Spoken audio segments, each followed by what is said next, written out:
Eh, Kenapa kita butuh hewan percobaan? Karena tidak semua intervensi pada manusia itu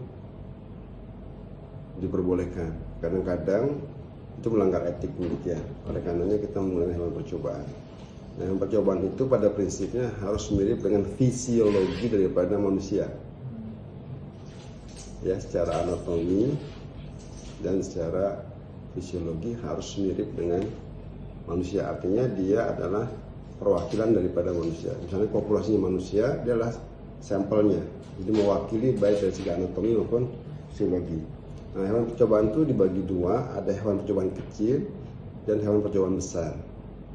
Hewan percobaan kecil itu contohnya adalah mais, ya mais, Inggrisnya mouse, mais.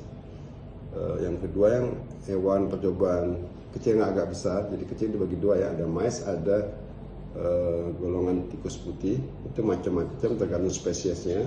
Ada yang namanya Ratus norvegicus, ya, Ratus norvegicus, atau yang ada di Indonesia itu biasanya yang sering digunakan adalah Wistar. Jadi salah satunya Wistar. Jadi Wistar itu nama spesies dan tergantung ketersediaan. Ini kalau kita nyari itu di mana? Nyarinya di IPB, di Fakultas Kedokteran Hewan atau Peternakan. Mereka punya kandang khusus yang digunakan untuk mensuplai kebutuhan peneliti. Itu. Jadi sekali lagi untuk hewan kecil itu ada dua jenis, ada yang mais tikus kecil itu, ada yang Wistar atau Ratus norvegicus. Nah, tadi kan saya katakan harus mirip dengan anatomi dan fisiologi. Contoh misalnya saya penelitian tulang rawan. Waktu itu promotor saya bertanya, kenapa kok Anda nggak menggunakan kelinci? Oh ya, jadi ada tiga, ada mais, ada ratus, ada kelinci. Kenapa kok Anda nggak menggunakan kelinci? Karena promotor saya itu waktu riset S3-nya di Singapura dia pakai kelinci. Oh enggak, karena saya bukan meneliti diskus.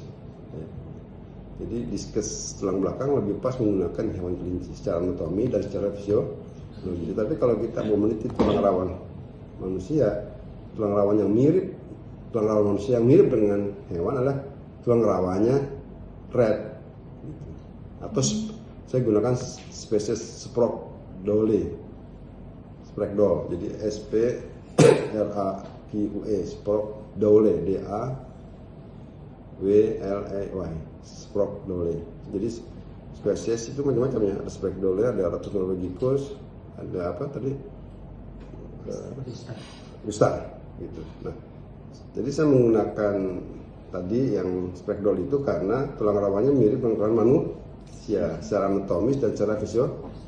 Jadi saya tekankan pada kita semua para peneliti harus yang mirip dengan anatomi dan fisiologi manusia. Jadi jangan menggunakan hewan kelinci untuk kasus tulang rawan. Tapi kalau meneliti tentang diskus, bantalan tulang belakang, kita bisa menggunakan kelinci. Nah, kapan kita menggunakan hewan kecil? Kalau penelitian kita itu masih uji coba. Misalnya saya membuktikan bahwa tulang rawan hewan itu bisa diperbaiki dengan menggunakan stem cell. Dengan begitu stem cell yang hematopoietik, sesuatu yang baru, ya otomatis kita gunakan hewan kecil. Dan penggunaannya juga harus menggunakan pilot study. Jadi pilot study itu maksudnya 3 tikus kecil, nanti kalau berhasil uji coba baru pakai hewan jumlahnya yang lebih banyak, misalnya 30 gitu. Nah, kalau hewan besar itu apa? Contohnya makaka, yaitu gorila.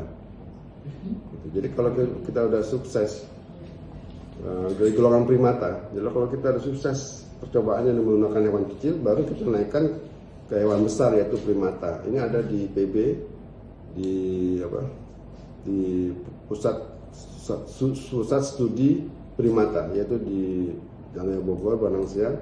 Itu dia ada makaka, itu seperti monyet ya. Nah, setelah berhasil pada hewan yang besar, baru kita terapkan pada manusia. Demikian urutan penggunaan hewan coba pada penelitian. Terima kasih. Jelas? Prof, terima kasih banyak, Prof. Ya. Jadi kalau bisa tuh salah satu contoh aja. ada Wista, ada Ratus Norwegicus, ada Spraekdol. Saya pakai Spraekdol. Tapi dia masuk kelompok hewan kecil. Pada hewan yang baru studi mulai, kita pakai hewan kecil. Kalau udah berhasil pakai hewan besar, yaitu primata. Kalau berhasil di primata, baru pakai pada manusia. Karena kita harus menghormati manusia. Jangan digunakan pada manusia kalau itu belum sukses pada hewan. Oke, sekarang topiknya apa?